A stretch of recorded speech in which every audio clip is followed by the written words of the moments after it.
देखो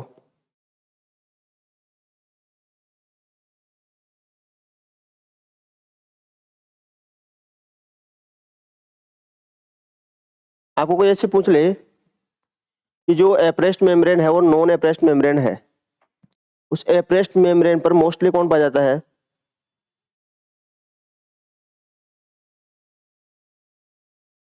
इथाइलिक आपका इस प्रकार से। ये तो आपकी ये वाली कौन सी रहेगी ऊपर वाली? ये नॉन एप्रेस्ड मेम्ब्रेन है ना, और ये वाली ये एप्रेस्ड मेम्ब्रेन। तो एप्रेस्ड मेम्ब्रेन में मोस्टली कौन पाया जाता है? PS second. ये डिफरेंस करने का तरीका है ना। और इस पे कौन सा पाया जाता है? PS first. इसमें मैंने पीएस फर्स्ट भी लिखवाया था, लेकिन बहुत लो अमाउंट में पाया जाता है ना।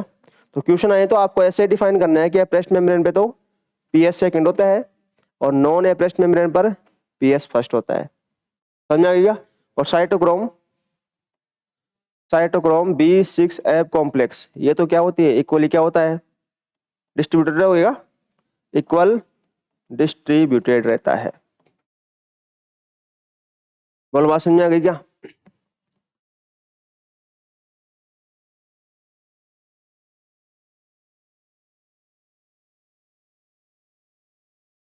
नॉन साइक्लिक और साइक्लिक दोनों समझ में आ गई थी?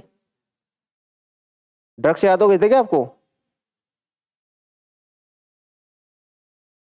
ये वाले? CMU, DCMU, सीमाजाइन, एट्राजाइन, आइसोसेल है ना, ब्रोमासेल, ये तो क्या होते हैं? किसके इनहिबिटर हैं? सेकंड के। और पैराक्वेट डाइक्वेट किसके हैं? ये फर्स्ट के हैं, है ना।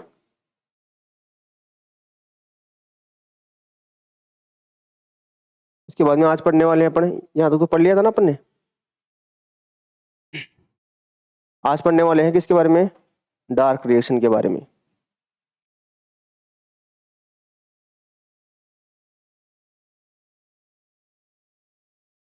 देखो अपन ने लाइट रिएक्शन पढ़ ली, दो प्रकार की, एक तो नॉन साइक्लिक और एक साइक्लिक। अब पढ़ेंगे अपन डार्क रिएक्शन। लाइट रिएक्शन में प्रोडक्ट क्या थे? एक तो ATP और एक NADPH, ये तो थे। उसका यूज करने वाले हैं अपन। और डार्क रिएक्शन कहाँ पे चलेगी? स्ट्रोमा में। और कब चलेगी? नाइट में, दिन में? दिन में। दोनों में नहीं चलती है। डार्क रिएक्शन कहाँ पे चलती है? स्ट्रोमा के अंदर। और कब चलने वाली है? ये डे के अंदर चलने वाली है। डार्क रिएक्शन को अपन क्या बोलते हैं? और ब्लैकमैन रिएक्शन। और इसको क्या बोलते हैं? CO2 assimilation. क्या बोलते हैं? CO2 क्या करेंगे अपन? एसिमिलेशन करने वाले हैं। या फिर CO2 का क्या करेंगे अपन? फिक्सेशन करेंगे। क्या करेंगे? फिक्सेशन। और CO2 क्या करने वाले हैं? रिडक्शन करने वाले हैं। क्या करने वाले हैं? रिडक्शन। तो ये बहुत सारे नाम है इसके। Blackman reaction, CO2 assimilation, CO2 को फिक्स करेंगे तो CO2 फिक्सेशन, और CO2 का रिडक्शन होगा तो CO2 रिडक्शन। समझ में आ गए? इतने सारे नाम है इसके। लोकेशन कहाँ है इसकी? स्ट्रोमा के अंदर है। कहाँ पे है? स्ट्रोमा के अंदर। यहाँ पर लाइट क्या आएगी? यूज में आएगी, लेकिन कैसे आएगी? इनडायरेक्ट तरीके से। जो आपके लाइट रिएक्शन के जो प्रोडक्ट हैं कौन कौन से? ATP और NADPH, वो यूज में आने वाले हैं यहाँ पर। किसके अंदर? डार्क रिएक्शन के अंदर। अब आपको पता है कि लाइट रिएक्शन में आपने नॉन साइक्लिक पढ़ी थी। नॉन साइक्लिक में आपने कितने ATP बनाए थे?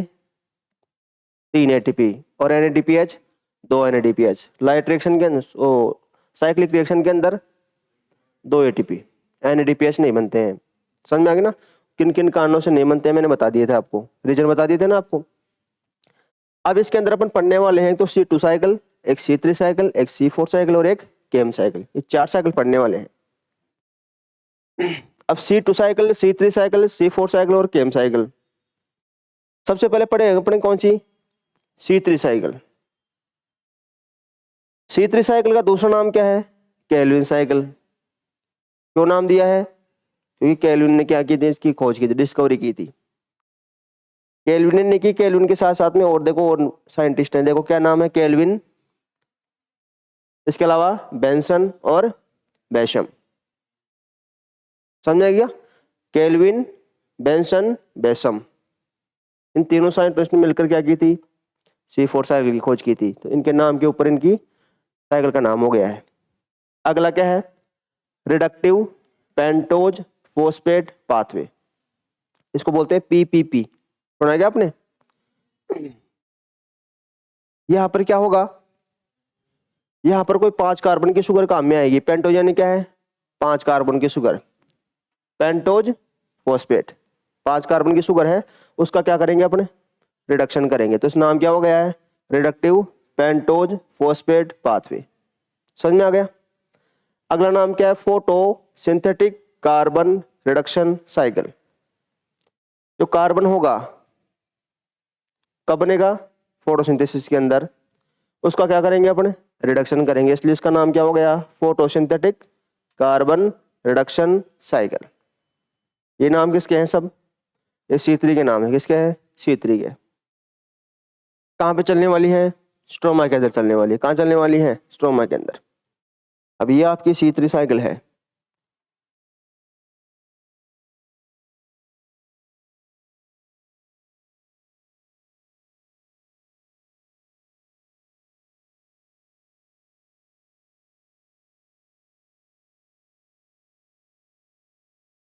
देखो इनके नाम जानते हो क्या आप, इनके PGA का नाम क्या होता है, PPG का नाम क्या होता है, PGL का नाम क्या होता है, जानते हो ना, मेटाबॉलिज्म पढ़ के आए हो सब। देखो स्टार्ट करते हैं। सबसे पहले पढ़ लेते हैं सबस्ट्रेट। सबस्ट्रेट क्या है, RUBP। RUBP है, पूरा नाम क्या होता है, राइबुलोज 1,5 बिस फॉस्फेट। समझ में आ गया, नाम क्या है पूरा, राइबुलोज 1,5 बिस फॉस्फेट। 5 कार्बन की शुगर है। कौन काम करेगा, रूबिस्को एंजाइम काम करेगा। कौन करेगा, रूबिस्को। अभी रूबिस्को की कहानी देख लेते हैं थोड़ी देर बाद में कि रूबिस्को क्या करता है। रूबिस्को है, रूबिस्को के पास में 2 एक्टिविटी होती हैं। कितनी एक्टिविटी, 2। एक तो कार्बोक्सिलेशन वाली और एक ऑक्सीजनेशन वाली। मतलब ये अपनी एक्टिव साइट के अंदर CO2 को भी ऐड कर सकता है और O2 को भी ऐड कर सकता है। CO2 को ऐड करेगा तो कार्बोक्सिलेशन एक्टिविटी करेगा और O2 को ऐड करेगा तो ऑक्सीजनेशन वाली एक्टिविटी ऐड करेगा। समझा कि परफॉर्म करने वाला है। लेकिन नॉर्मली कौन सी करता है ये, कार्बोक्सिलेशन वाली। कौन सी करता है, कार्बोक्सिलेशन वाली। RUBP को यूज करने वाला कौन है, रूबिस्को। कौन है, रूबिस्को। एक RUBP को यूज करता है रूबिस्को। और यहाँ पे आपको क्या चाहिए, CO2, क्योंकि क्या करना है आपको, CO2 को फिक्स करना है। क्योंकि अभी मैंने बताया जो रूबिस्को होता है उसके पास में कार्बोक्सिलेशन और ऑक्सीजन दोनों क्या होती हैं, एक्टिविटी, ड्यूअल एक्टिविटी परफॉर्म करता है वो। तो यहाँ पर क्या आएगी एक्टिव साइट के अंदर, CO2, क्योंकि CO2 को फिक्स करेगा ये। समझ में आ गई ना। तो रूबिस्को की क्या चाहिए, CO2 चाहिए। तो ये तो है सबस्ट्रेट, और क्या चाहिए इसको, CO2 चाहिए। ये तीनों बात समझ में आ गई क्या आपको। यहाँ पे RUBP 6 CO2 लेने पड़ेंगी, क्योंकि रूबिस्को है ना, एक रूबिस्को एक CO2 को फिक्स करता है। तो आपने 6 CO2 लिए, मतलब कितने रूबिस्को लेने पड़ेंगे, 6 रूबिस्को लेने पड़ेंगे। ये 6 बार चलानी पड़ेगी ऐसे साइकिल। इसलिए मैंने क्या ले लिया है, 6 CO2 ले लिया एक साथ ही। तो 6 CO2 ले लिए मैंने, रूबिस्को ले लिए 6, और क्या ले लिए हैं आपके सबस्ट्रेट RUBP ले लिया है। अब देखो जो RUBP है कितने कार्बन की है, ये 5 कार्बन की है। कितने कार्बन की है, 5 कार्बन की। इसके ऊपर आपने एक कार्बन और जोड़ दिया है। 6 साइकिल चलाओगे तो एक साइकिल में एक ही जुड़ेगा CO2, तो एक कार्बन और जोड़ोगे तो कितना हो गया है, 6 कार्बन की हो गई। क्या हो गई है, 6 कार्बन की। अब इस 6 कार्बन के देखो प्रोडक्ट का नाम क्या है, 2 कार्बोक्सी 3 कीटो अरेमिनेटोल 1,5 बिस फॉस्फेट। ये एक अनस्टेबल प्रोडक्ट है। कैसा है ये, अनस्टेबल प्रोडक्ट। तो कई बार इसका नाम नहीं लिखते हैं अपन। यहाँ पे देखो ये RUBP है, कितने कार्बन का है ये, 5 कार्बन का। और कितने मोलिक्यूल लिए आपने, 6 मोलिक्यूल, क्योंकि 6 लेने पड़ेंगे आपको। समझ आ गई ना, 6 बार साइकिल चलानी है। तो RUBP के 6 तो है मोलिक्यूल, और कितने कार्बन का है ये, 5 कार्बन का है। तो कितने हो गए टोटल कार्बन, 30 कार्बन हो गए। कितने कार्बन है, 30 कार्बन।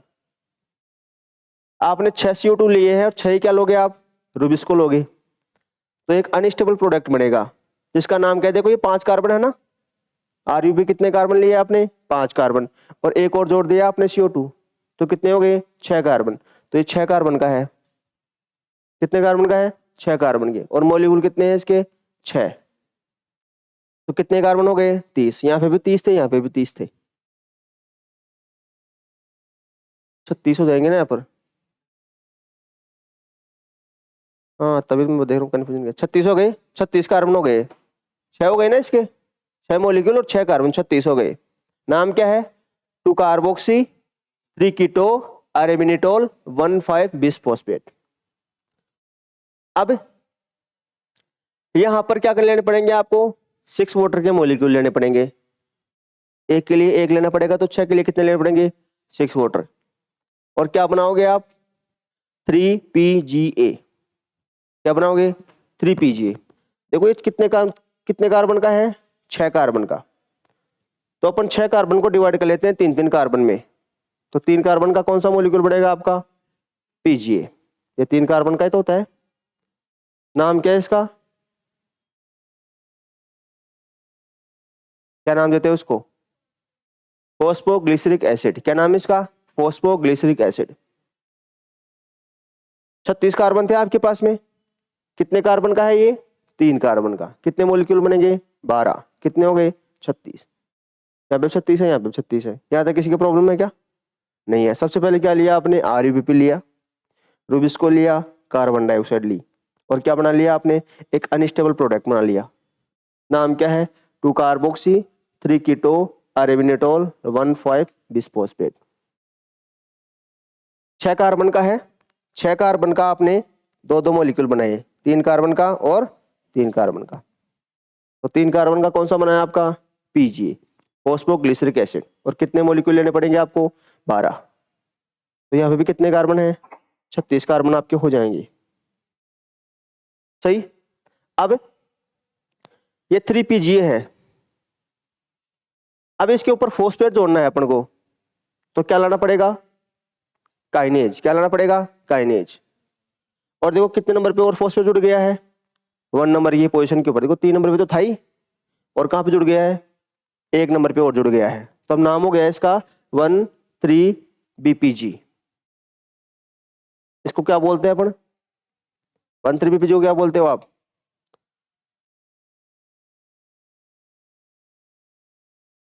1,3-बिसफॉस्फोग्लिसरेट, क्या बोलते हो, 1,3-बिसफॉस्फोग्लिसरेट। ये ग्लिसरिक एसिड है, ये ग्लिसरेट है। ये भी कितने कार्बन का होता है, 3 कार्बन का, तो इसमें कोई ज्यादा डिफरेंस नहीं है, ये भी 3 कार्बन का है, ये भी 3 कार्बन का है, यहाँ पे 12 मॉलिक्यूल, यहाँ पे 12 मॉलिक्यूल, सिर्फ आपने क्या किया है, काइनेज ऐड किया है, तो यहाँ पर 1 नंबर पे भी क्या जुड़ गया है, अब फॉस्फेट जुड़ गया है, पहले कितने नंबर पे था, 3 नंबर पे, अब कितने नंबर पे जुड़ गया है, और 1 नंबर पे, तो नाम हो गया 1,3-बिसफॉस्फोग्लिसरेट। एंजाइम समझ में आ गया, एंजाइम का नाम क्या है, काइनेज, कि फॉस्फेट जोड़ने के लिए कौन आएगा, काइनेज, पूरा नाम क्या है, फॉस्फोग्लिसरोकाइनेज। और क्या यूज करने पड़ेंगे आपको, ATP यूज करने पड़ेंगे, क्या यूज करने पड़ेंगे, ATP, एक मॉलिक्यूल के लिए एक ATP, तो 12 मॉलिक्यूल के लिए 12 ATP यूज करने पड़ेंगे, तो 12 ATP दिए आपने, समझ में आ गया, ये 12 ATP आपके लग गए यहाँ पर। क्या बना लिया आपने, 1,3-BPG बना लिया। फिर 1,3-BPG के बाद में क्या करना है आपको, PGL बनाना है, क्या बनाना है, PGL। PGL भी कितने कार्बन का होता है, 3 कार्बन का होता है, कितने कार्बन का है, 3 कार्बन का, नाम क्या है, फॉस्फोग्लिसरैल्डिहाइड, क्या नाम है, फॉस्फोग्लिसरैल्डिहाइड। यहाँ पे भी क्या है, 36 कार्बन है, यहाँ पे भी कितने हैं, 36 कार्बन है, यहाँ पे 12 मॉलिक्यूल, यहाँ पे 12 मॉलिक्यूल।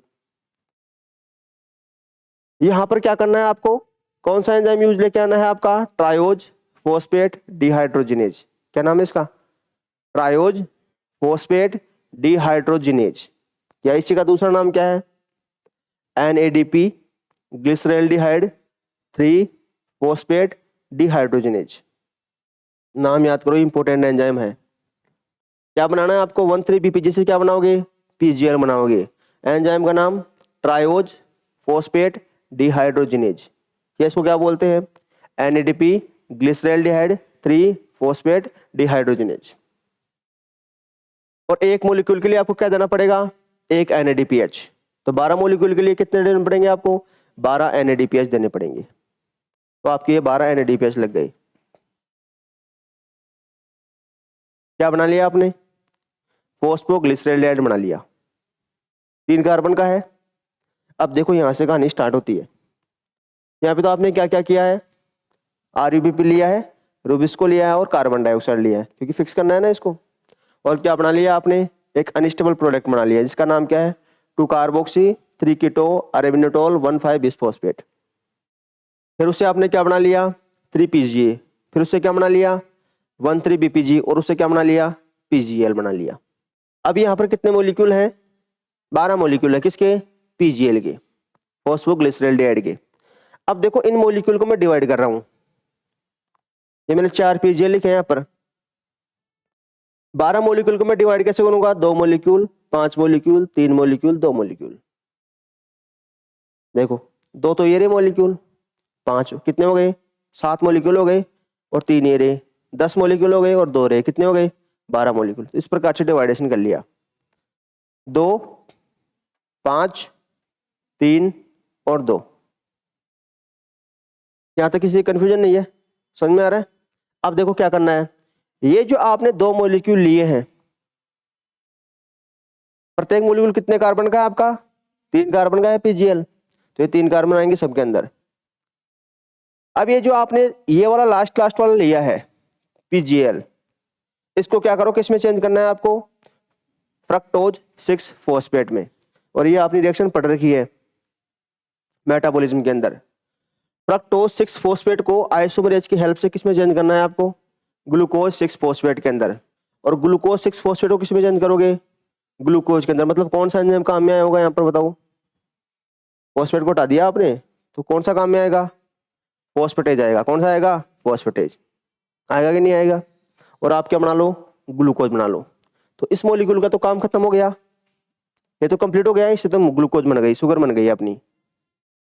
अब आते हैं इसके ऊपर, ये कितने मॉलिक्यूल है इसके, 3 मॉलिक्यूल। और इसके कितने मॉलिक्यूल हैं, 5 मॉलिक्यूल। अब आपको पता है जो PGL होता है और जो DHAP है, दोनों भाई भाई हैं। ये ग्लाइकोलाइसिस पढ़ा होगा आपने, दोनों भाई भाई हैं। ये भी 3 कार्बन का है, ये भी कितने कार्बन का है, 3 कार्बन का है। समझ में आ गई ना। इसको क्या बोलते हैं, DHAP को di hydroxy acetone phosphate, di hydroxy acetone phosphate बोलते हैं इसको। इसमें चेंज कर लिया मैंने किसको, 5 मॉलिक्यूल के PGL को DHAP के अंदर। ये दोनों भाई भाई तो हैं, तो इसके भी 5 मॉलिक्यूल है। और कितने कार्बन का है ये, 3 कार्बन का। ये भी सेम टू सेम ही है। अब देखो ये DHAP कितने कार्बन का है, 3 कार्बन का। कितने मॉलिक्यूल हैं, 5 भाई भाई तो हैं, तो दोनों सेम रहेंगे। तो ये 5 मॉलिक्यूल है तो इसके भी 5 मॉलिक्यूल, इसके 3 कार्बन है तो इसके भी कितने कार्बन होंगे, 3। अब मैंने इसको फिर से डिवाइड कर लिया है, कितने मॉलिक्यूल थे, 5 मॉलिक्यूल। किस किस में डिवाइड किया, एक तो 2 में और एक 3 में। समझ में आ गया। तो इस PGL को जो 5 मॉलिक्यूल थे, इसको मैंने DHAP के 2 मॉलिक्यूल और 3 मॉलिक्यूल के अंदर डिवाइड कर लिया है। यहां तक समझ में आ गई क्या बात आपको। अब क्या किया देखो, अब आपके पास में ये PGL बचा हुआ था, इसका तो काम अपन ने कंप्लीट कर दिया था, ग्लूकोज बना लिया। अब ये कितने मॉलिक्यूल है आपके पास में, 3 मॉलिक्यूल। और अपन ने DHAP को एक तो 2 मॉलिक्यूल लिए और एक कितने मॉलिक्यूल लिए हैं, 3 मॉलिक्यूल। तो इसको यूज में लेना है 3 मॉलिक्यूल को। तो ये तो है 3 मॉलिक्यूल और ये कितने हैं, 3 मॉलिक्यूल। सही है। कितने कार्बन का है ये, 3 कार्बन का। और ये कितने कार्बन का है, तो 6 कार्बन का क्या करना पड़ेगा, प्रोडक्ट बनाना पड़ेगा। 6 कार्बन का कुछ ना कुछ बनाना पड़ेगा आपको। तो ये 3 मॉलिक्यूल है, ये 3 मॉलिक्यूल है, 3 कार्बन का है, 3 कार्बन का है। इन दोनों को मिलाओ। एंजाइम का नाम क्या है, एल्डोलेज। क्या नाम है, एल्डोलेज। और क्या बनाओगे, फ्रक्टोज 1,6 बिस फॉस्फेट। फ्रक्टोज कितने कार्बन की होती है बताओ, 6 कार्बन की है। कितने कार्बन की है, 6 कार्बन की। तो 3 कार्बन तो आपने यहां से लिए हैं और 3 कार्बन ये रहे। कितने कार्बन हो गए, 6 कार्बन हो गए ना, तो मिलाती 6 कार्बन की बन जाएगी फ्रक्टोज 1,6 बिस फॉस्फेट। इसका काम भी कंप्लीट हो गया, इसका काम भी ये वाला कंप्लीट हो गया। ये प्रोसेस कंप्लीट हो गई। आपने क्या बना लिया, फ्रक्टोज 1,6 बिस फॉस्फेट बना लिया। कितने कार्बन का है ये, 6 कार्बन। कितने मॉलिक्यूल हैं, 3 मॉलिक्यूल।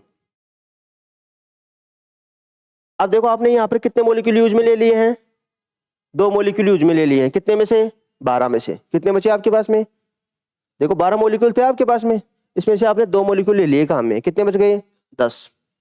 10 में 3 तो आपने ये ले लिए काम में, ले लिए ना, और 3 ये ले लिए। कितने ले लिए, 6। कितने बचे आपके पास में, 4। 4 ही तो बचे, तो 2 तो ये रहे और 2 ये रहे। ये बचे आपके पास में, यही तो बच रहे हैं, ये वाले बच रहे हैं, ये वाले बच रहे हैं। अब इनको यहीं पे रहने दो अब थोड़ी देर के लिए। अब आपने क्या बनाया बताओ, फ्रक्टोज 1,6 बिस फॉस्फेट बनाया है। किससे बनाया है, पीजीएल से 3 मॉलिक्यूल, और 3 मॉलिक्यूल किसके हैं, डीएचएपी का। अब इस फ्रक्टोज मतलब फ्रक्टोज के 1 नंबर पे और 6 नंबर पे दोनों क्या जुड़े हुए हैं, फॉस्फेट जुड़े हुए हैं। अपन को क्या करना है, इस 1 नंबर वाले फॉस्फेट को हटाना है। तो क्या लेके आओगे आप, फॉस्फेटेज लेके आओगे। क्या लेके आओगे, फॉस्फेटेज। नाम क्या है एंजाइम का, फ्रक्टोज 1,6 बिस फॉस्फेटेज। और किस में चेंज कर लोगे आप, फ्रक्टोज 6 फॉस्फेट में। इसमें तो कोई प्रॉब्लम है ही नहीं। फ्रक्टोज 1,6 बिस फॉस्फेट को में से आपने 1 नंबर वाला फॉस्फेट हटा दिया, तो फॉस्फेटेज लेके आ गए। नाम क्या हो गया, फ्रक्टोज 6 फॉस्फेट। यहाँ तक किसी का कंफ्यूजन नहीं है। इसमें भी 3 मॉलिक्यूल हैं, 6 कार्बन का है। ये जो है सेम टू सेम वही है। अब क्या किया आपने, फ्रक्टोज 6 फॉस्फेट है। कितने कार्बन है इसके पास में, 18। और कितने मॉलिक्यूल हैं, 3 मॉलिक्यूल। अब देखो इस 18 कार्बन को आपको डिवाइड करना है, तो आप क्या करो, एक तो 10 कार्बन का बना लो और एक कितने का बना लो, 8 कार्बन का। 18 को डिवाइड करोगे ना, तो एक तो कितने का बनाओगे, 10 का, और एक कितने का बनाओगे, 8 का। अब 10 का कोई बनता नहीं है, तो इसको डिवाइड कर लो 5-5 में, और इसको 4-4 में। तो 4 कार्बन का तो क्या बनेगा आपका, इरिथ्रोज 4 फॉस्फेट। क्या बनेगा, इरिथ्रोज 4 फॉस्फेट। कितने कार्बन का है बताओ, 4 कार्बन का। तो देखो 8 कार्बन तो आपके यहाँ पे काम में गए, 2 मॉलिक्यूल ले लिए, तो 2 मॉलिक्यूल और 4 कार्बन कितने हो गए, 8 कार्बन। तो 18 में से 8 गए तो कितने बचे आपके पास में, यही तो बचे। और इनको डिवाइड कर लो 5-5 में, तो 5 कार्बन का देखो क्या बनेगा आपका, जाइलुलोज 5 फॉस्फेट। कितने कार्बन का है, कितने मॉलिक्यूल लेने पड़ेंगे, 2, क्योंकि 10 का ना डिवाइड करोगे तो 2 मॉलिक्यूल लेने पड़ेंगे ना आपको। तो 2 मॉलिक्यूल ले लिया आपने 5-5 कार्बन के, जाइलुलोज 5 फॉस्फेट। यहां तक बात समझ आ गई क्या आपको,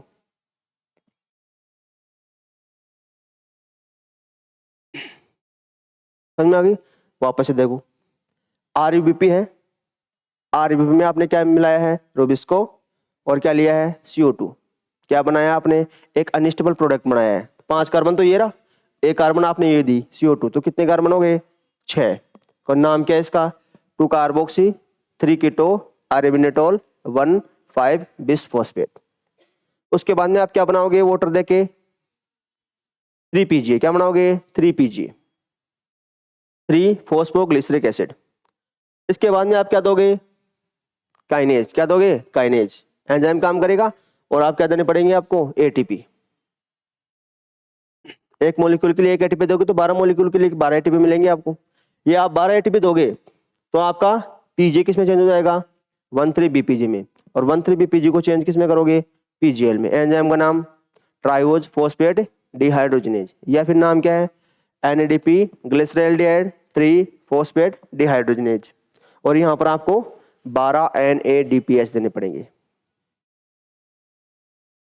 क्यों देने पड़ेंगे, क्योंकि आपने ATP बनाए थे, नाइट्रेशन में बनाए थे ना, NADPH भी बनाए थे, मैंने बनाए थे। दोनों के प्रोडक्ट काम में आएंगे डार्क रिएक्शन के अंदर। देखो काम में आ रहे हैं, आ रहे हैं ना काम में। फिर ये पीजीएल है, इसके कितने मॉलिक्यूल हैं? 12 मॉलिक्यूल। इसको अपने डिवाइड कर लिया 2, 5, 3 और 2 मॉलिक्यूल में, 2, 5, 3, 2 मॉलिक्यूल। ये वाला जो मॉलिक्यूल है इसमें से आप क्या बनाना है आपको? ग्लूकोज। तो ग्लूकोज बनाओगे तो सबसे पहले किस में चेंज करोगे? फ्रक्टोज 6 फॉस्फेट में, फिर ग्लूकोज 6 फॉस्फेट में, फिर फॉस्फेट हटाओ फॉस्फेटेज से, तो क्या बन जाएगा? ग्लूकोज। तो 12 मॉलिक्यूल में 2 मॉलिक्यूल तो आपके कम हो गए हैं। कितने बच्चे आपके पास में? 10 मॉलिक्यूल। अब इस एक पीजीएल को आप किस में चेंज करो? 2 डीएचएपी के अंदर। ये आपके 5 मॉलिक्यूल है, इसमें से आप एक तो ले लो 2 मॉलिक्यूल का और एक कितना ले लो? 3 मॉलिक्यूल का। तो इधर वाला जो पीजीएल आपका 3 मॉलिक्यूल का, इधर वाला 3 मॉलिक्यूल का, दोनों को मिला दो, तो इधर से डीएचएपी मिलेगा, इधर से पीजीएल मिलेगा। एल्डोलेज की हेल्प से क्या बन जाएगा आपके पास में? ये 3 कार्बन का, ये 3 कार्बन का, कितने कार्बन का? 6 कार्बन का। कौन सा बनेगा? Fructose 1,6 bis phosphate. और फिर 1 नंबर के फॉस्फेट को हटाने के लिए क्या लेके आओगे? फॉस्फेटेज। तो क्या बन जाएगा? Fructose 6 phosphate. कितने मॉलिक्यूल हैं आपके पास में? 18 मॉलिक्यूल, सॉरी 18 कार्बन है। कितने कार्बन है? 18 कार्बन। अब 18 कार्बन को कैसे डिवाइड करोगे आप? 18 कार्बन को डिवाइड करोगे तो 10 के अंदर और एक किसके अंदर? 8 के अंदर। अब 10 का कोई बनेगा नहीं, तो 10 को डिवाइड करो 5 और 5 के अंदर। इसका मतलब 2 मॉलिक्यूल लेने पड़ेंगे आपको। इसमें 4 और 4, तो इसके भी कितने मॉलिक्यूल लेने पड़ेंगे आपको? 2 मॉलिक्यूल। तो 4 कार्बन का तो कौन सा बनेगा आपका? Erythrose 4 phosphate. 2 मॉलिक्यूल आ गए ना। और 5 कार्बन का कौन सा लेना पड़ेगा आपको? जाइलोलोज 5 फॉस्फेट। और दोनों पे काम कौन करता है आपका? ट्रांसकीटोलेज। कौन काम करता है? ट्रांसकीटोलेज काम करता है। यहां तक बात समझ में आ गई क्या आपको? अब आपके पास में इधर क्या बचा था? आपके पास में 2 मॉलिक्यूल तो ये थे डीएचएपी के, और 2 मॉलिक्यूल ये थे। देखो ये भी आपने काम में ले लिया है, ये भी आपने काम में ले लिया है, और ये 5 मॉलिक्यूल में आपने 3 काम में ले लिए हैं। आपके पास में कितने बचे हैं? 2 मॉलिक्यूल। और इधर पीजीएल के 2 मॉलिक्यूल, तो 2 मॉलिक्यूल बचे। अब क्या किया आपने? यहां से क्या बनाया? 8 कार्बन बना लिया आपने। इरिथ्रोज 4 फॉस्फेट। इरिथ्रोज 4 कार्बन का होता है। अब देखो क्या हुआ, ये 8 कार्बन और ये कितने हो गए आपके? 10 कार्बन। टोटल कितने थे आपके पास में? 18। तो डिवाइड कर लिया आपने। अब क्या करना है? देखो इसके ऊपर, ये आपके पास में डीएचए भी बच रहा था। इधर कितने मॉलिक्यूल थे? 2 मॉलिक्यूल। कितने कार्बन का है ये? 3 कार्बन का। तो कितने हो गए? 6 कार्बन हो गए। और ये देखो आपके पास में 2 मॉलिक्यूल, और ये कितने कार्बन का? 4 कार्बन का। ये कितने हो गए? 8। और 8 और 6 कितने हो गए? 14 कार्बन हो गए ना। 8 और 6 14 कार्बन हो गए। अब 14 कार्बन है आपके पास में, तो कैसे डिवाइड करोगे? 7 में। कैसे करोगे? 7 के अंदर। तो इसके मतलब कितने मॉलिक्यूल लेने पड़ेंगे आपको? 7 मॉलिक्यूल। 7 तो कार्बन हो गए, 2 मॉलिक्यूल लेने पड़ेंगे, एक तो ये वाला और एक ये वाला। 7 कार्बन वाले का नाम क्या है? देखो इधर, शैडो हेप्टुलोज 1,7 बिस फॉस्फेट। क्या नाम है? Shadow हेप्टुलेज 1,7 bis phosphate. आप क्या आ गए? 8 कार्बन इधर से, 6 कार्बन इधर से, 14 कार्बन हो गई कंप्लीट। कितने कार्बन का बनाया आपने? 7 कार्बन का। कितने प्रोडक्ट, कितने मॉलिक्यूल लिए आपने? 2 मॉलिक्यूल लिए। बन गया।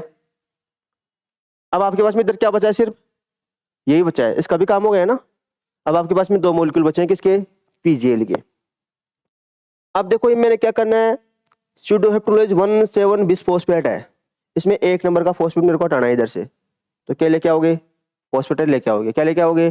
फॉस्फेटेज। जैसे यहाँ पे लेके आए थे ना, फ्रक्टोज 1,6 बिस फॉस्फेट को हटाने के लिए, इसमें जो 1 नंबर का फॉस्फेट हटाने के लिए क्या लेके आए थे? फॉस्फेटेज। तो क्या बन गया था? Fructose 6 phosphate. इसी प्रकार स्यूडोहेप्टुलोज 1,7 बिस फॉस्फेट में से आपको क्या हटाना है? 1 नंबर का फॉस्फेट। तो क्या लेके आओगे आप?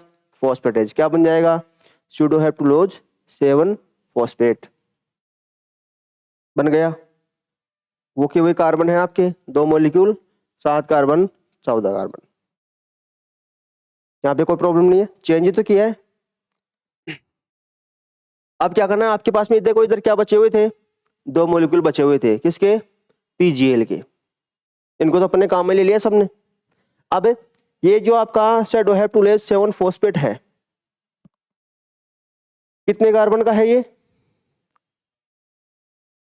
7 कार्बन का है, टोटल कितने हैं 14 कार्बन। और इधर ही कितने कार्बन हो गए टोटल, 2 और 3, 2 मॉलिक्यूल 3 कार्बन, कितने हो गए 6 कार्बन। तो 6 तो ये हो गए और 14 ये हो गए, कितने हो गए 20 हो गए ना। तो 20 को डिवाइड करोगे तो क्या करोगे आप, कैसे बनाओगे, 20 को 10-10 में डिवाइड कर लो, कितने में करोगे 10-10 में। अब 10 का कोई बनेगा नहीं, फिर किस में करोगे आप 5-5 में, किस में करोगे 5-5-5-5। मतलब 2 मॉलिक्यूल तो इसके बनेंगे और 2 मॉलिक्यूल यहाँ से बनेंगे, 2 मॉलिक्यूल 5-5 कार्बन के और 2 मॉलिक्यूल 5-5 कार्बन के। तो देखो क्या करोगे आप, स्यूडोहेप्टुलोज 7 फॉस्फेट से ट्रांस कीटोलेज की हेल्प से क्या बनाओगे आप, राइबोज। राइबोज कितने कार्बन की 5 कार्बन की, कितने मॉलिक्यूल 2 मॉलिक्यूल। 10 तो काम में आ गए अपने, ये वाले तो काम में आ गए, अब ये वाले भी तो काम में लाने हैं। ये वाले काम में देखो क्या बनाओगे आप, जाइलुलोज। क्या बनाओगे जाइलुलोज। एक तो बना लिया आपने राइबोज 10 कार्बन की, सॉरी 5 कार्बन की 2 मॉलिक्यूल के साथ में, और एक क्या बनाओगे आप जाइलुलोज, ये भी कितने कार्बन की है 5 कार्बन की। तो कितने मॉलिक्यूल लेने पड़ेंगे आपको 2 मॉलिक्यूल। ये 10 कार्बन, ये 10 कार्बन, टोटल कितने थे आपके पास में 20 कार्बन। तो ये बन गया आपका जाइलुलोज और ये क्या बन गया है राइबोज, बन गया। अब राइबोज 5 फॉस्फेट को आप आइसोमरेज की हेल्प से, ये आइसोमर है दोनों, आइसोमरेज की हेल्प से किस में चेंज कर सकते हैं, राइबोलोज 5 फॉस्फेट में। राइबोज को किस में चेंज कर लिया है राइबोलोज में। बात समझ आ गई क्या आप। अब देखो यहां पर आपके पास में कितने कार्बन थे टोटल स्टार्टिंग में 30 कार्बन। ये वाला कितने कार्बन का है आपके पास में 10 कार्बन बने हैं टोटल, यहां पर 10 कार्बन, यहां पर 10 कार्बन, ये बनाए ना आपने, ये 10 कार्बन, ये 10 कार्बन और ये 10 कार्बन, क्या बनाएंगे 30 कार्बन। देखो 30 कार्बन, कितने कार्बन का है ये राइबोलोज 5 कार्बन का। तो कितने मॉलिक्यूल लेने पड़ेंगे आपको, देखो 30 कार्बन का है, 30 कार्बन को आप डिवाइड करोगे 10 में, 10 में और 10 में, 10 को डिवाइड करोगे 5 में और 5 में, इसको 5 में और 5 में, इसमें 5 में और 5 में। देखो कितने मॉलिक्यूल हो गए 1 2 3 4 5 6 मॉलिक्यूल। कितने कार्बन का है 5 कार्बन का है, कितने मॉलिक्यूल हो गए टोटल 30 हो गए। कितने हो गए, सॉरी 30 कार्बन हो गए हैं टोटल। और फिर इसको यहाँ पे भेजेंगे क्योंकि ये सबस्ट्रेट है ना, रूबीस को वापस से कहाँ मिलेगा। तो राइबोलोज 5 फॉस्फेट यहाँ पे जाएगा तो आपको वापस से क्या देना पड़ेगा ATP, जो आपने बनाई थी ना वो ATP देना पड़ेगा। और यहाँ पर एक एंजाइम काम में आता है इम्पोर्टेंट, इसका नाम क्या है फॉस्फोराइबोलोकाइनेज, क्योंकि यहाँ पे भी देखो काइनेज ही काम में आ रहा था और यहाँ पे भी काम में आ रहा है, लेकिन यहाँ पे इसका नाम क्या है फॉस्फोग्लिसरोकाइनेज और यहाँ पर फॉस्फोराइबोलोकाइनेज। और आप इस जाइलुलोज को जो 5 कार्बन की है इसको एपिमेरेज की हेल्प से किस में बदल सकते हो राइबोलोज के अंदर। देखो समझ में आई कि नहीं आई। अब आपको याद सीधा सीधा कैसे करना है, पहले तो समरी याद करो। RUBP, RUBP से क्या बनाओगे 2 कार्बोक्सी 3 कीटो अरेबिनोल 1,5 बिसफॉस्फेट, फिर उससे क्या बनाओगे PGA 3 PGA, फिर 1,3 BPG, फिर आपकी 3 PGL, फिर 3 PGL को 4 भाग में डिवाइड करोगे आप। उधर से क्या बनाओगे आप ग्लूकोज, फिर इन दोनों को मिलाकर ये है ना PGL, इसको किस में चेंज करोगे DHAP के अंदर। इसमें एक DHAP है 3 कार्बन की, सॉरी 3 मॉलिक्यूल हैं, इस 3 मॉलिक्यूल को इसके साथ में मिलाओगे तो क्या बनेगा फ्रक्टोज 1,6 बिसफॉस्फेट, उससे ये फॉस्फेट हटाओगे तो फ्रक्टोज 6 फॉस्फेट बन गया। फिर फ्रक्टोज 6 फॉस्फेट से क्या बनाओगे 4 कार्बन की इरेथ्रोज, फिर इरेथ्रोज से 7 कार्बन की स्यूडोहेप्टुलोज, इसके साथ में मिलाते हैं, समझा गया क्या।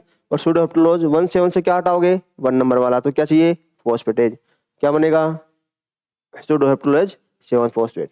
फिर ये आपका जो बच गया इस PGL को मिलाओ इसके साथ में और क्या बन जाएगा राइबोलोज। क्योंकि देखो यहाँ पे क्या है कार्बन 14 कार्बन और यहाँ पे 6 कार्बन, 20 कार्बन से सीधा सीधा आपको दिमाग में पता लगा कि 10 और 10 में तोड़ोगे आप, तो फिर 10 को तो किस में तोड़ोगे 5 और 5 में, तो आपको ये पता होना चाहिए कि कौन सी शुगर कितने कार्बन की होती है, तब तो दिमाग लगा पाओगे ना।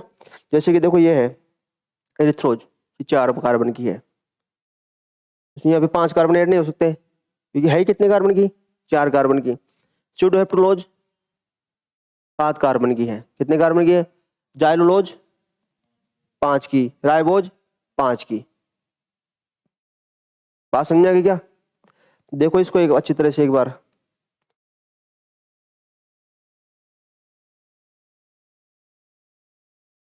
हाँ ये वाला, ये तो वापस दे देंगे अपन इसको लौटाकर।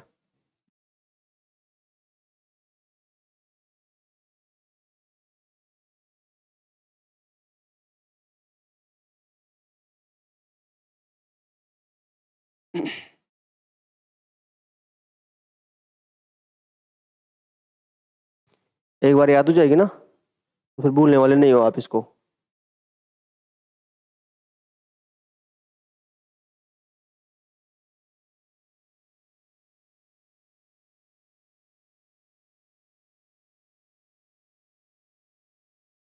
एक बार देखो सब एक बार कैसे क्या हो रहा है।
देखो प्रॉब्लम कहाँ पे आएगी, एक तो यहाँ पर, एक तो इस मॉलिक्यूल को याद रखना आप, कौन कौन जुड़ने वाला है। एक इस मॉलिक्यूल को याद रखना आप, और एक आप इस मॉलिक्यूल को याद रखना, और बाकी का काम हो जाएगा।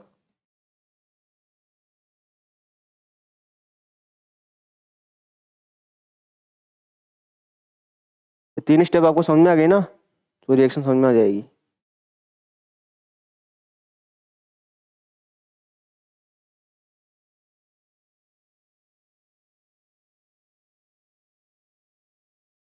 देखो वापस से,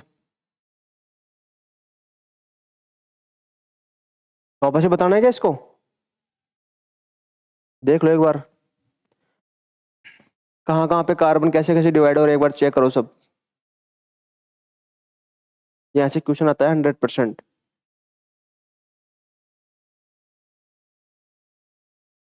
ये सभी प्लांट्स के अंदर चलती है C3 साइकिल, जितने प्लांट है ना सबके अंदर C3 साइकिल चलती है।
देखो ये वाला जो प्रोडक्ट है ना, ये वाला, ये अनस्टेबल है। कैसा है? अनस्टेबल, इसको याद रखना है। और ये वाला प्रोडक्ट, तो पहला तो आपको ये याद रखना है कि अनस्टेबल तो प्रोडक्ट कौन सा है, स्टेबल कौन सा है। फिर ये आपको ये वाली स्टेप याद रखनी है, कितनी तो एटीपी चाहिए और कौन सा एंजाइम चाहिए। उसके बाद में कहाँ पर आपको एनएडीपीएच चाहिए और कौन सा एंजाइम। इसके बाद में ये एल्डोलेज वाला याद रखना है आपको। ये तो आपको याद रखना है ना, ये ग्लूकोज कैसे बनता है एक। इसके बाद में आपको ये वाला याद रखना है, ट्रांसकीटोलेज। और एक आपको याद रखना है ये वाला, ये तो बता ही दिया मैंने आपको।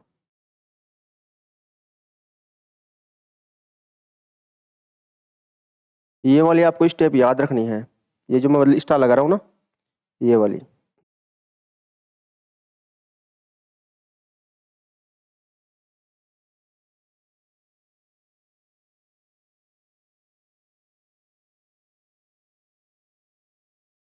घर पे जाके देखना दोबारा से, समझ में आ जाएगा। नहीं आए तो कल बता देना, वापस समझा देंगे इसको, ठीक है।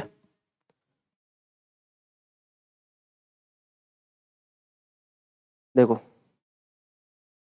एनर्जी बैलेंस करना देखते हैं अपन, है ना।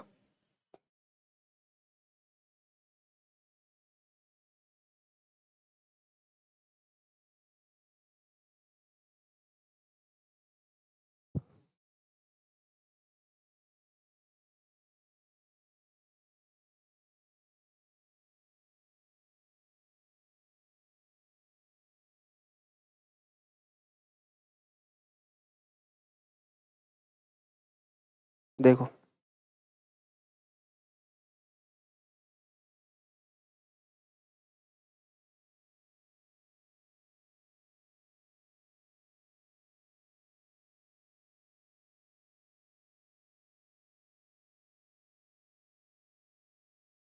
ये तीन स्टेप होती है इसके अंदर, कौन कौन सी होती है? एक तो कार्बोक्सिलेशन वाली, एक कौन सी है रिडक्शन वाली, और एक कौन सी है रीजनरेशन वाली। टोटल 13 स्टेप चलती हैं आपकी किसके अंदर, C3 साइकिल के अंदर। कितनी स्टेप चलेंगी? 13। पहली है आपकी कार्बोक्सिलेशन, दूसरी है आपकी रिडक्शन, और ये कार्बोक्सिलेशन फर्स्ट स्टेप है। कौन सी वाली है? First step. जो पहली रिएक्शन चलती है ना, वो इसी में चलती है। और दूसरी और तीसरी किस में चलेगी? किस में चलेगी? रिडक्शन में। और बाकी 10 रिएक्शन कहाँ पे चलेंगी? रीजनरेशन में। देखो पीछे चलते हैं, तो ये वाली स्टेप तो आपको कहाँ पे चलेगी आपकी, यहाँ से लेकर यहाँ तक। ये कार्बोक्सिलेशन की है। कौन सी है? कार्बोक्सिलेशन की। फिर ये वाली स्टेप और ये वाली स्टेप, ये कहाँ पे चलेगी आपकी? रिडक्शन वाली। और ये बाकी की स्टेप कहाँ पे चलने वाली है आपकी? तो यहाँ से क्वेश्चन आए हुए हैं, समझ में आ गया क्या? आपको पता होना चाहिए। ये तो अनस्टेबल है ना प्रोडक्ट, तो कभी कभी इसको बना देते हैं, कभी कभी नहीं बनाते हैं। तो ये तीन स्टेप आपको याद रखनी है। यहाँ से क्वेश्चन पूछे गए हैं बहुत सारे ना, कि कार्बोक्सिलेशन स्टेप में कौन सा एंजाइम काम करता है, रिडक्शन फेज में कौन सा एंजाइम काम करते हैं ना। अब एनर्जी बैलेंस पढ़ते हैं अपन। 6 CO2 अपन ने 6 CO2 यूज में लिए थे इधर पीछे, यूज में लिए। क्या क्या देना पड़ेगा अपन को? 12 तो एटीपी इधर से, 6 एटीपी इधर से, कितनी हो गई? 18 तो एटीपी, और 12 NADPH। कितने CO2 को फिक्स कर रहे हैं? 6 CO2 को। 6 CO2 को फिक्स करने के लिए आपको 18 तो क्या देने पड़ेंगी? एटीपी, और 12 क्या देने पड़ेंगी? NADPH। तो एक CO2 को फिक्स करने के लिए, एक CO2 को फिक्स करने के लिए 3 तो एटीपी। तो देखो 6 CO2 को फिक्स करने के लिए 12 एटीपी तो एक बार देनी पड़ती है, 6 एक बार देनी पड़ती है। तो 18 तो क्या है? एटीपी है, और 12 क्या है? NADPH दिए ना आपने। अब एक CO2 को फिक्स करना है तो क्या करना पड़ेगा? 3 तो एटीपी, और देखो 6 के लिए 12 है, सॉरी 18 है। 6 के लिए टोटल कितनी है? 18 है। तो एक के लिए कितनी हो जाएंगी? 3 हो जाएगी। 6 के लिए 12 है, तो एक के लिए कितनी हो जाएंगी? 2। तो ये इंपॉर्टेंट है, ध्यान रखना, है ना। एक CO2 के लिए आपको 3 तो एटीपी और 2 NADPH। यदि 6 से इंटू करोगे ना इसको, 6 के लिए कितनी आएंगी 18, तो एटीपी और एनडीपीएच कितनी है 2, ए के लिए 2 है और 6 के लिए कितनी हो जाएंगी 12 NADPH। तो ये तो लिखा है मैंने, तो ये एनर्जी बैलेंस है।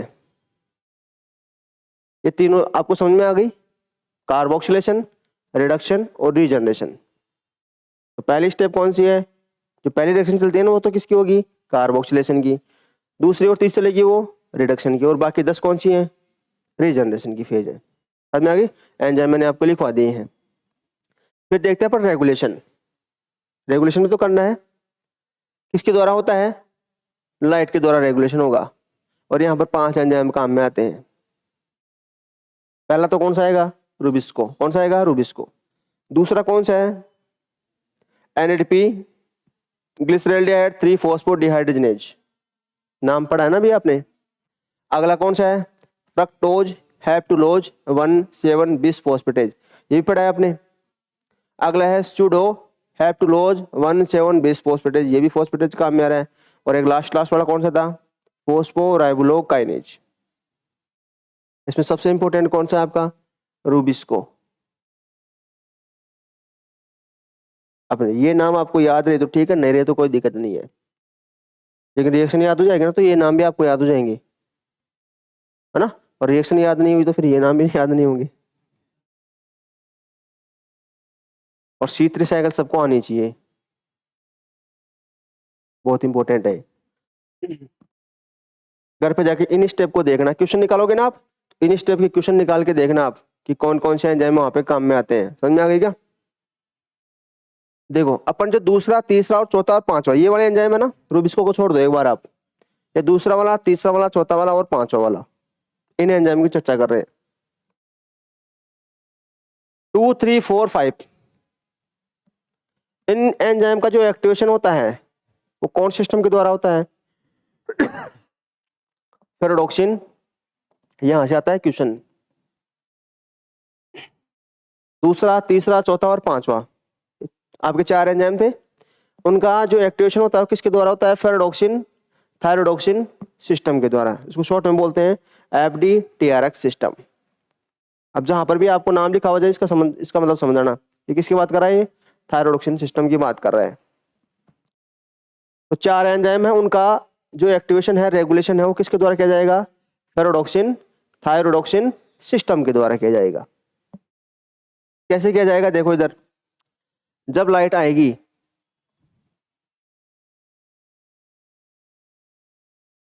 जब लाइट आती है तो क्या होता है इलेक्ट्रॉन आगे की तरफ मूव करेंगे, रेडॉक्स पोटेंशियल डोनर का क्या रहेगा कम रहेगा और रेसिपिएंट का क्या रहेगा ज्यादा रहेगा, तभी तो इलेक्ट्रॉन फ्लो करेगा आगे की तरफ। अब ये फेरोडॉक्सिन है, क्या होगा इसके पास में जाएंगे, क्या लाइट आएगी तो इलेक्ट्रॉन जाएंगे इसके पास में, जाएंगे कि नहीं जाएंगे, तो ये क्या हो जाएगा अपनी एक्टिव स्टेट में आ जाएगा। ऑक्सीडाइज फॉर्म से कौन सी में आ जाएगा रिड्यूस स्टेज में। ये आपको याद रखना है कि जो रिड्यूस स्टेज होती है वो कौन सी होती है एक्टिव स्टेट होती है। कौन सी होती है एक्टिव स्टेट। ये वाला कौन सा बॉन्ड है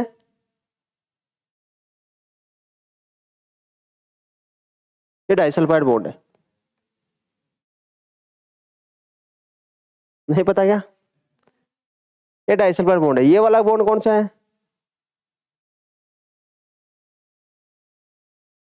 ये सल्फा हाइड्रोक्सी बॉन्ड है। कौन सा है सल्फा हाइड्रोक्सी बॉन्ड। तो ये फेरोडॉक्सिन पहले कौन सी स्टेट में होता है अपनी ऑक्सीडाइज स्टेट में होता है, इनएक्टिव होता है। जैसे लाइट आती है तो ये अपनी ऑक्सीडाइज फॉर्म से कौन सी फॉर्म में आ जाता है रिड्यूस फॉर्म में, और ये क्या हो जाता है एक्टिव। अब इसको एक्टिवेट करने का काम कौन करता है, इसको इलेक्ट्रॉन देने का काम रियल में कौन करता है कौन FTR। कौन करेगा FTR। FTR का नाम देखो क्या है फेरोडॉक्सिन थायरोडॉक्सिन रिडक्टेज। ये नाम आपको याद रखना है, क्वेश्चन आता है, मैं 2 बार बोल दिया मैंने, है ना। तो ये क्या करता है अपने इलेक्ट्रॉन किसको देगा फेरोडॉक्सिन को, किसको देगा फेरोडॉक्सिन को। और ये कहां से लेता है TRX। TRX का नाम है बताया था मैंने आपको, ये रहा क्या नाम है, फेरोडॉक्सिन थायरोडॉक्सिन सिस्टम से लेगा। तो ये जो ऑक्सीडाइज फॉर्म है ये तो क्या रहती हैं, कौन सी फॉर्म है ये, इनएक्टिव। और इनएक्टिव कब रहेगा, नाइट में। कब रहेगा, नाइट में तो रहेगा।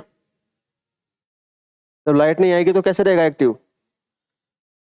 और डे में क्या रहते हैं, ये अपनी कौन सी फॉर्म में रहते हैं, रिड्यूस फॉर्म में रहते हैं। कौन सी फॉर्म में रहते हैं, रिड्यूस फॉर्म में। तो ये कैसे रहेंगे, एक्टिव। अब जब लास्ट इलेक्ट्रॉन जाएगा किससे, थायरोडॉक्सिन सिस्टम से, तो O2 ले लेगा और O2 से क्या बन जाएगा, वाटर बन जाएगा। क्या बन जाएगा, वाटर। तो आपको तीन बातें याद रखनी है, आपके तीन आपको नाम पता होना चाहिए, फेरोडॉक्सिन, FTR जिसका नाम क्या है, फेरोडॉक्सिन थायरोडॉक्सिन सिस्टम, सॉरी रिडक्टेज, और तीसरा कौन सा है, थायरोडॉक्सिन सिस्टम। इसमें आपको याद रखना है जो रिड्यूस फॉर्म होती है वो तो कैसी होती है, एक्टिव, ये तो डे का काम है।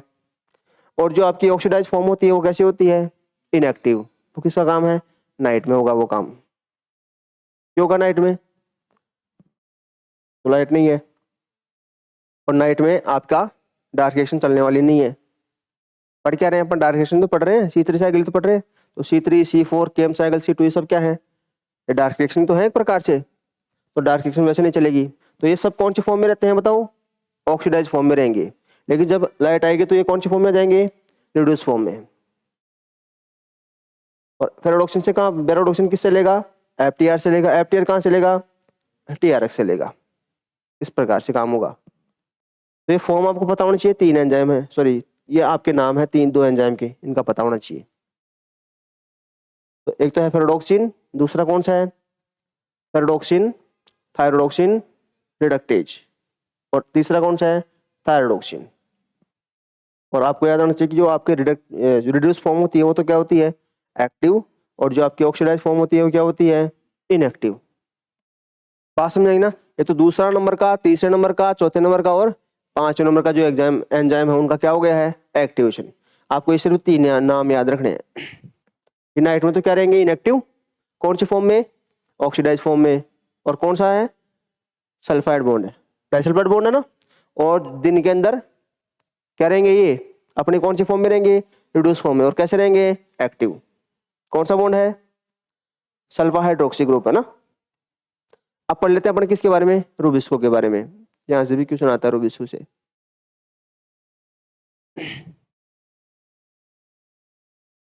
ये रूबिस्को की पहली वाली कहानी मैंने आपको बता रखी पहले ही। मोस्ट एबुंडेंट प्रोटीन होता है अर्थ के ऊपर, ये बता रखी है मैंने आपको। ये कौन सी फैमिली से बिलोंग करता है, ये लाइज फैमिली से बिलोंग करता है। किससे बिलोंग करता है, लाइज फैमिली। अब आपने एंजाइम पढ़ लिए होंगे, एंजाइम पढ़ लिए ना आपने, और एंजाइम में आपको 6 फैमिली पढ़ाई होगी ऑर्थलील के नाम से।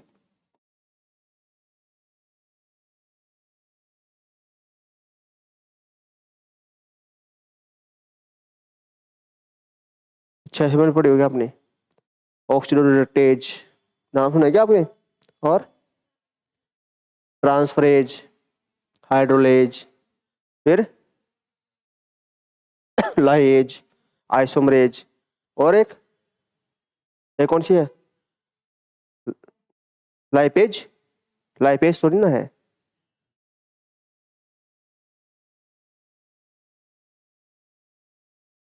लाइगेज।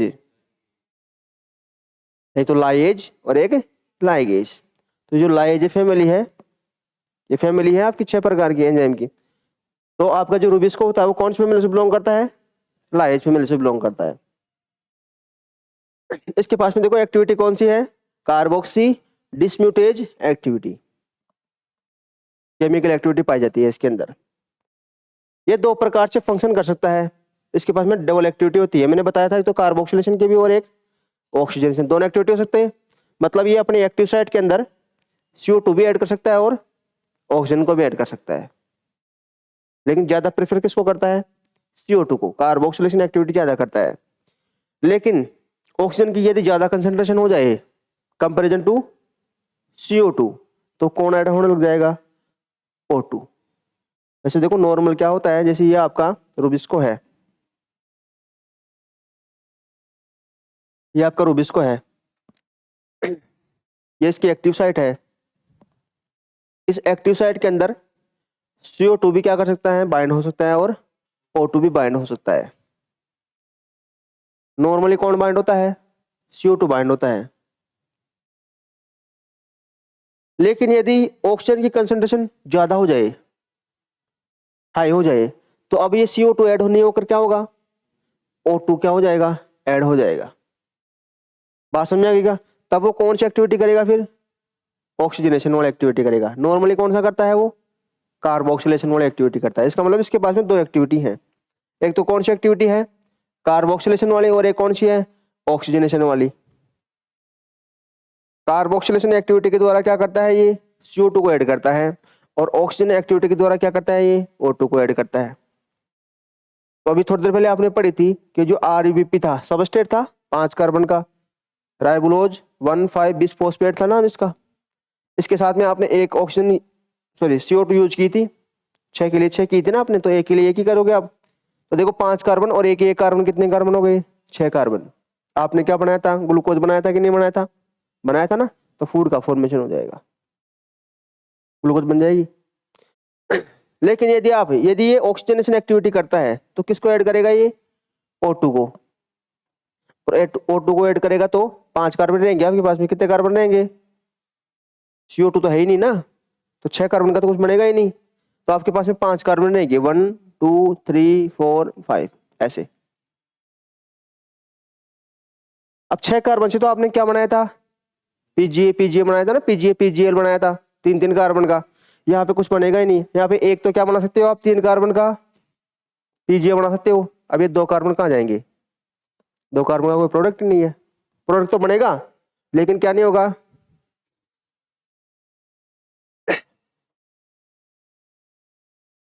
प्रोडक्ट तो बनेगा लेकिन कार्बन का लॉस हो जाएगा। CO2 को पूरे को फिक्स नहीं कर पाएंगे अपन, 25% का क्या हो जाएगा, लॉस। 4 कार्बन से अपन 3 कार्बन ही वापस रीएंटर करवा सकते हैं C3 साइकिल में। फिर समझ में आ गया ना, जैसे कि इसके 2 मॉलिक्यूल ले लिए अपन ने, 2 कार्बन है, 2 कार्बन के 2 मॉलिक्यूल, कितने कार्बन हो गए, 4 हो गए ना। तो 4 में से अपन कितने यूज में ले सकते हैं, 3 ही ले सकते हैं। कितने ले सकते हैं, 3। तो एक CO2 क्या हो गई अपनी, वेस्ट हो गई, लॉस्ट हो गई ना।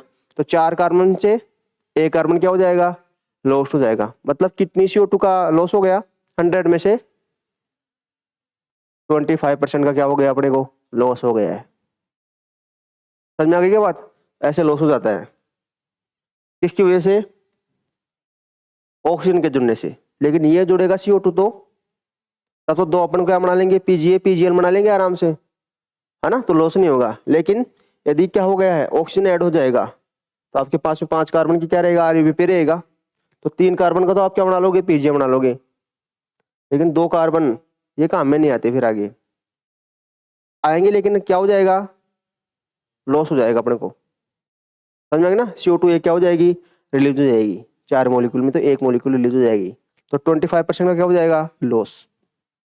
ये अपन पढ़ते हैं कहाँ पर, C2 साइकिल में। कहाँ पढ़ते हैं, C2 साइकिल में। ये चलाना बहुत जरूरी होती है ना, ये आवश्यक बुराई है। क्या है ये, आवश्यक बुराई को हम लोग जानते हो ना, जरूरी है लेकिन कैसी है, बुरी चीज है, लेकिन फिर भी करते हैं ना अपन कोई चीज, तो वो आवश्यक बुराई हो जाती है। ये करना भी बहुत जरूरी है और बुरी चीज भी है, तो वो क्या है, आपकी C2 साइकिल है। ये समझ में आ गई क्या बात, यहाँ पे रूबिस्को की कहानी समझ में आ गई। सबसे ज्यादा पाई जाने वाली प्रोटीन है, लाइस फीमेल से बिलोंग करती है। कौन सी एक्टिविटी है, कार्बोक्सी डिस्म्यूटेज एक्टिविटी होती है इसकी वजह से इसके पास में।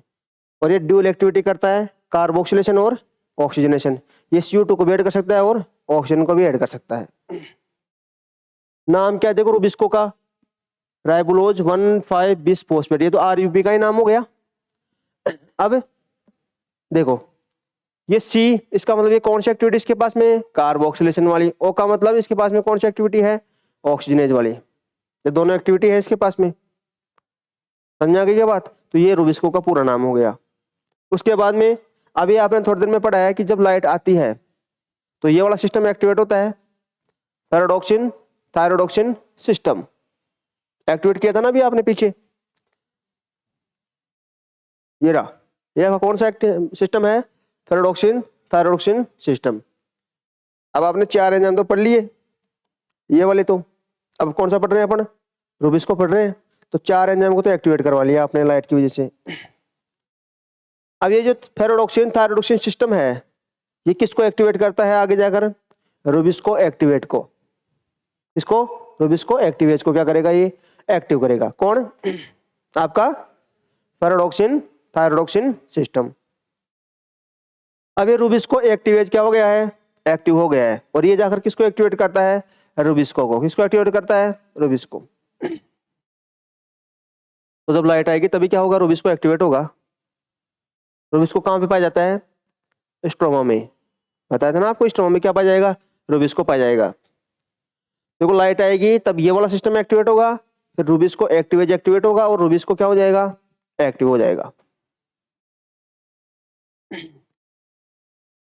रूबिस्को की कहानी देखो, कितनी सब यूनिट से मिलकर बना है? ये 16 सब यूनिट से मिलकर बना हुआ था, मतलब मल्टी सब यूनिट है। इसमें 8 सब यूनिट तो कैसी होती हैं? लार्ज। और 8 सब यूनिट कैसी होती हैं? स्मॉल। जो स्मॉल सब यूनिट होती है वो कहां से बनती है?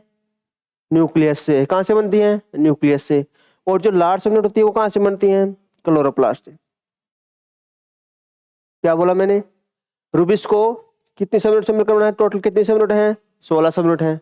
8 तो कैसी हैं? स्मॉल। 8 कैसी हैं? लार्ज। स्मॉल कहां से बनती हैं? न्यूक्लियस से बनेगी। और जो लार्ज वाली है वो कहां से बनेगी? क्लोरोप्लास्ट से बनेगी। यहां तक बात समझ आ गई? लेकिन जो रेड ब्राउन एल्गी है, कौन सा?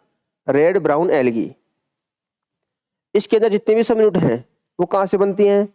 क्लोरोप्लास्ट से बनती है। कहां से बनती है? क्लोरोप्लास्ट से। तो रेड ब्राउन एल्गी के अंदर जितनी भी सब यूनिट हैं वो सब कहां से बनेंगी? क्लोरोप्लास्ट में बनेगी। लेकिन नॉर्मल होता है ना, जैसे हायर यूकैरियोटिक की बात करें तो हायर यूकैरियोटिक के अंदर क्लोरोप्लास्ट से भी बनती हैं और न्यूक्लियस से बनती हैं। तो न्यूक्लियस से तो कौन सी बनती हैं? स्मॉल वाली। और क्लोरोप्लास्ट के द्वारा कौन सी बनती हैं? लार्ज वाली। समझ में आ गई? ये रूबिस्को का नॉर्मल इंट्रोडक्शन है। अब इसको एक्टिवेट भी करवाना है अपन को। ये मैंने बता दिया आपको कि कार्बोक्सिलेशन और ऑक्सीजनेशन एक्टिविटी आर परफॉर्म, दोनों परफॉर्म कर सकता है ये with in the same active site. इसके पास में सेम क्या है? एक्टिव साइट है। CO2 के लिए भी और O2 के लिए भी। यहाँ पर O2 भी आकर बाइंड हो सकती है और CO2 भी आकर बाइंड हो सकती है। Normally carboxylation activity is more preferred. ज्यादातर कौन सी एक्टिविटी करेगा? ये कार्बोक्सिलेशन एक्टिविटी करता है। अब डे की बात करते हैं। डे,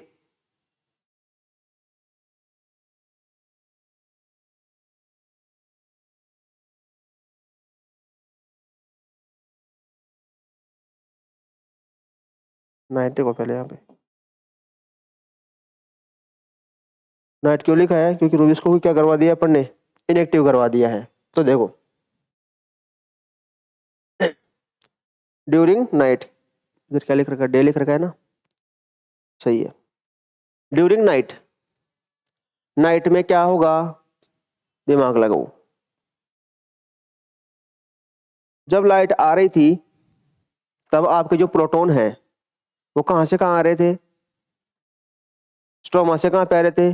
ल्यूमन में आ रहे थे। कहां पे आ रहे थे? ल्यूमन में आ रहे थे ना। अब लाइट नहीं है,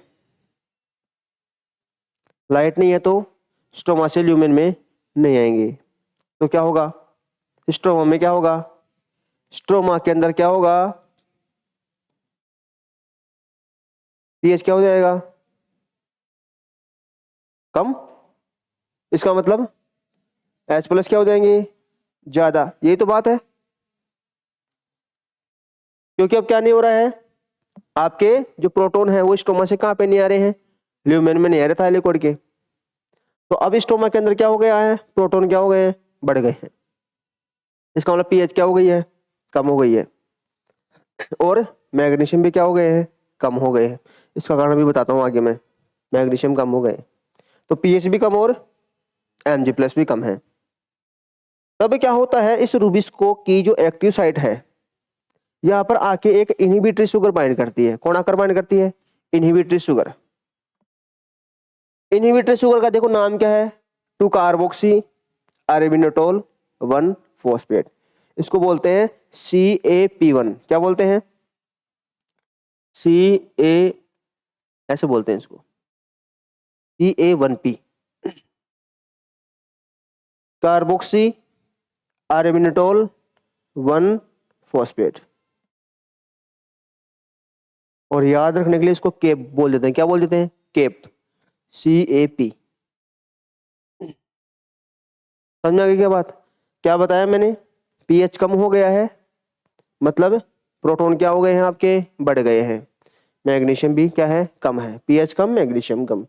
तो नाइट के अंदर रूबिस्को की एक्टिव साइट में एक इनहिबिटरी शुगर आकर बाइंड हो जाती है। इसका नाम क्या है? केप। क्या नाम है? केप। और पूरा नाम बोलोगे तो 2 कार्बोक्सी आर्बिनिटोल 1 फॉस्फेट। रूबिस्को क्या रहेगा? इनएक्टिव रहेगा। क्या रहेगा? इनएक्टिव। समझ में आ गया? तो नाइट में तो क्या रहेगा? रूबिस्को इनएक्टिव रहेगा। अब बात करते हैं कब की? दिन की, डे टाइम की। अब ये पढ़ा था आपने कि जो लाइट रिएक्शन आएगी, जब लाइट आएगी, लाइट रिएक्शन होगी, तो फेरोडॉक्सिन थायरोडॉक्सिन सिस्टम एक्टिवेट होगा, उसकी वजह से रूबिस्को एक्टिवेज एक्टिवेट होगा। अब क्या होगा? रूबिस्को एक्टिवेट होगा। होगा कि नहीं होगा? देखो क्या हो रहा है, यहां पर अपन किसका यूज मिलेंगे? एटीपी का। किसका यूज लेंगे? एटीपी का। और एटीपी से क्या बनेगा? ADP plus inorganic phosphate. अभी रूबिस्को के ऊपर कौन बाइंड था? इनहिबिटरी प्रोटीन बाइंड थी ना। नाम क्या था? Ca1P। यही तो था, Ca1P। ये बाइंड था, इसका मतलब रूबिस्को कैसा था? इनएक्टिव था। अब दिन का टाइम हो गया है, तो अभी शुगर को क्या करना पड़ेगा? हटाना पड़ेगा। रूबिस्को को एक्टिवेट करना पड़ेगा ना अपन को। तो अपन एटीपी का यूज लेंगे। अब यहां से क्या रिलीज होने वाली है? एनर्जी। अब ये जो एनर्जी होती है ना, जो रिलीज हुई है एटीपी से, ये एनर्जी क्या करती है? जो इनएक्टिव रूबिस्को है उसकी कंफर्मेशन को चेंज कर देती है। क्या कर देती है? जो इनएक्टिव रूबिस्को है ना, इनएक्टिव क्यों है? क्योंकि ये शुगर भी बाइंड है। तो इनएक्टिव रूबिस्को की कंफर्मेशन को चेंज कौन करेगी? ये एनर्जी कर देगी। तो ये जैसे ही रूबिस्को की एक्टिव साइट में ये जो इनहिबिटरी शुगर है, इनमें कंफर्मेशन चेंज होता है, तो ये क्या हो जाती है? यहाँ से हट जाती है। ये शुगर क्या हो जाएगी? यहाँ से हट जाएगी। अब आपका रूबिस्को क्या हो गया है? इस शुगर से फ्री हो गया है। हो गया। अब रूबिस्को एंजाइम है, और एंजाइम किससे मिलकर बना होता है? प्रोटीन से। और प्रोटीन अमाइनो एसिड से। तो यहाँ पर एक अमाइनो एसिड जिसका नाम क्या है? लाइसिन। क्या नाम है? लाइसिन। अब आपको पता है लाइसिन पे क्या होता है? एप्सिलॉन ग्रुप पे क्या होता है? अमाइनो ग्रुप होता है। एप्सिलॉन नंबर है ना, जैसे alpha beta gamma delta epsilon, वहां पर क्या देखने को मिलता है आपको? अमाइनो ग्रुप देखने को मिलता है। तो ये भी शुगर क्या हो गई है? रिलीज हो गई है यहां से। अब रूबिस्को के कौन से अमाइनो एसिड की बात चल रही है? लाइसिन। उसके अल्फा अमीनो ग्रुप की बात चल रही है। अभी देखो दिन के टाइम पे क्या हो रहा होगा? स्ट्रोमा से प्रोटॉन कहां पे आ रहे होंगे? ल्यूमेन के अंदर आ रहे होंगे। समझ में आ गई? तो स्ट्रोमा के अंदर क्या है? स्ट्रोमा के अंदर प्रोटॉन तो हो गए कम, क्योंकि कहां पे आ गए हैं? ल्यूमेन के अंदर आ गए हैं। और पीएच क्या हो गई? स्ट्रोमा की बढ़ गई। पीएच बढ़ गई मतलब मैग्नीशियम क्या हो गए हैं? बढ़ गए हैं। ये बात समझ में आ गई आपको? आ रही है क्या? मैग्नीशियम बढ़ गए। अब क्या होगा? ये जो आपका क्या है? अमाइनो ग्रुप है, इसके पास में जाकर कौन बाइंड हो जाता है? CO2। ये आपकी एक्टिवेटरी CO2 है। क्या है ये? Activatory CO2। और ये अब क्या हो गया? रिबिस्को आपका क्या हो गया है? एक्टिव हो गया है। क्या हो गया है? एक्टिव। ये जो आपकी एक्टिवेटरी CO2 है वो कहां पे जाकर बाइंड होती है? लाइसिन के एप्सिलॉन अमाइनो ग्रुप के साथ में जाकर क्या हो जाती है? बाइंड हो जाती है। समझ में आ गया? अब ये रूबिस्को क्या हो गया आपका? एक्टिव हो गया। अब ये जो आपको बॉन्ड दिख रहा है ना, ये वाला बॉन्ड, ये तो आपका रूबिस्को एंजाइम, ये फिर आपका क्या है? ये ग्रुप है इसके पास में लाइसिन और एप्सिलॉन अमाइनो ग्रुप। फिर ये क्या है आपका CO2, तो ये तो आपका एंजाइम, इसके पास में कौन आकर जुड़ गया, एक्टिवेटर CO2, ये जुड़ गई CO2, और ये कौन जुड़ा हुआ है, मैग्नीशियम। अभी जो बॉन्ड होता है ना एंजाइम और CO2 के बीच में, इस बॉन्ड का नाम क्या है, लाइसिन कार्बामेट बॉन्ड। क्या नाम है इसका, लाइसिन कार्बामेट बॉन्ड। और ये मैग्नीशियम क्या करता है, इस बॉन्ड को और भी मजबूती प्रदान करता है। समझ गए क्या मैग्नीशियम का काम, ये मैग्नीशियम क्या करेगा, लाइसिन कार्बामेट बॉन्ड को और क्या करेगा, मजबूत करने, स्ट्रॉन्ग करने का काम करता है, दोनों की दोस्ती को। समझा गई क्या बात आपको। एंजाइम, CO2 और मैग्नीशियम, इन तीनों को नाम मिलाकर क्या बोलते हैं अपन, 1 2 3, इनको क्या बोलते हैं अपन, टर्नरी कॉम्प्लेक्स। क्या बोलते हैं, टर्नरी कॉम्प्लेक्स। जब ऐसा बनेगा टर्नरी कॉम्प्लेक्स, तभी आपका रूबिस्को क्या होगा, एक्टिवेट होगा। देखो इसके अंदर एंजाइम भी है, CO2 भी है, और क्या है, मैग्नीशियम भी है ना। तो अब क्या हो गया, रूबिस्को एक्टिव हो गया। तो रूबिस्को को इनएक्टिव करने के लिए तो आपको क्या करना पड़ेगा, CA1P प्रोटीन लानी पड़ेगी, ये आ जाएगी। और एक्टिव करने के लिए एक तो ATP, और क्या लाना पड़ेगा आपको, CO2 और मैग्नीशियम। कंफ्यूजन है क्या इसके अंदर, यहां से आता है क्वेश्चन, देखो इसको एक बार।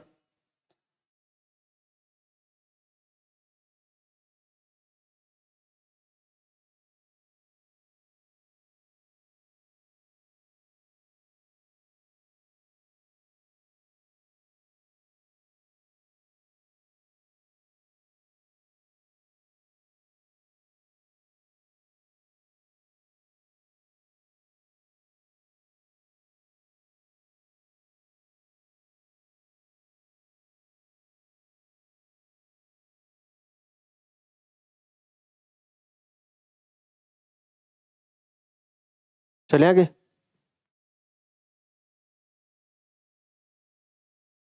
देखो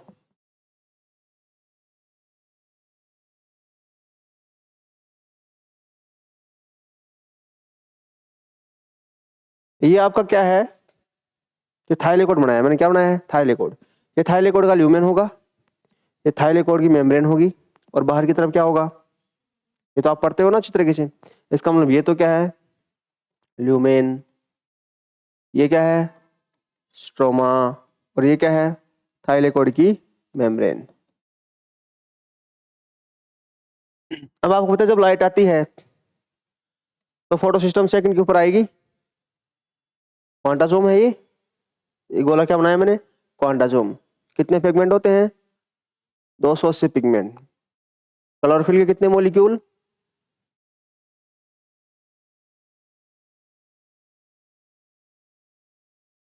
160। क्लोरोफिल कैरोटीनॉइड के 50।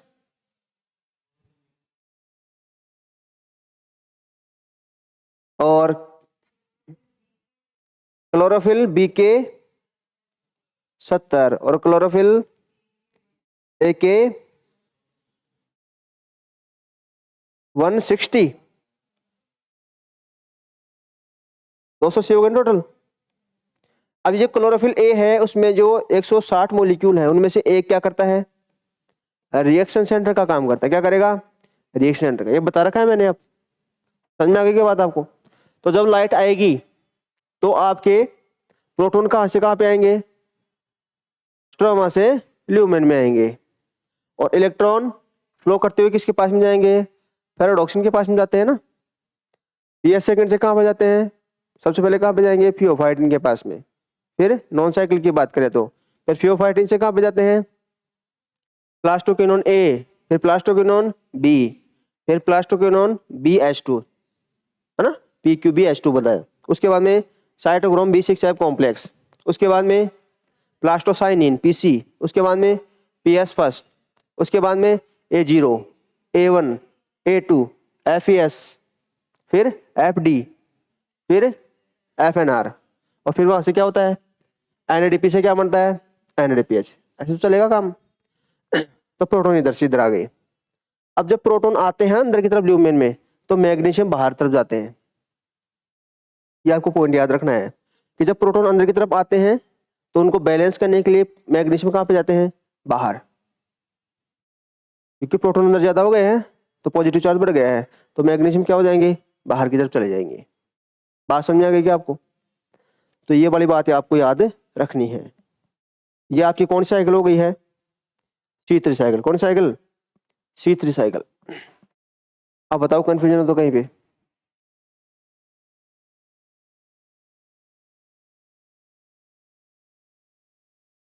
देखो